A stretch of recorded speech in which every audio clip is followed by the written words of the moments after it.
we are literally eating up the planet.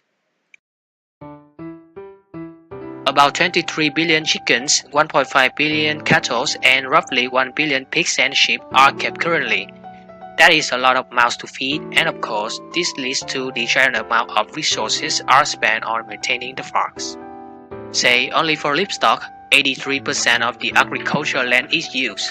For example, for pasture and crops like corn and soy, and they take up 26% of the Earth's total land area. The amount of fresh water used in these crop irrigation as well as meat and dairy production take up 27 global freshwater consumption. And with that great number of animals, farms are now becoming a living gas emission machine which take responsibility for about 18% greenhouse gases that human ever created, as much as by the total of all transport vehicles in the world. However, most of those resources are only used for keeping the livestock alive and growing.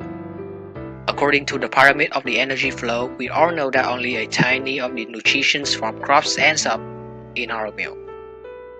Cows, for example, convert about 4% of the proteins and 3% of the calories of the plants we feed them into beef. It means that we have already lost 97% calories for nothing.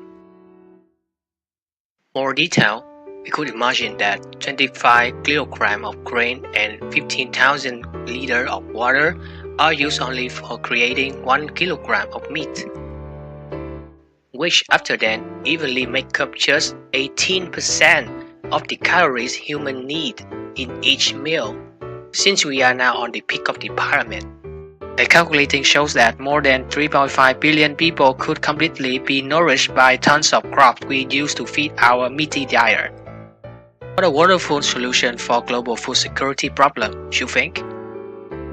No, even though, because of the modern husbandry business strategy of popularizing animal products to anyone is so successful enough that many people today do not think something a proper meal if there is no animal involved. And of course, nothing to demur for people to throw away about 53 million tons of meat each year.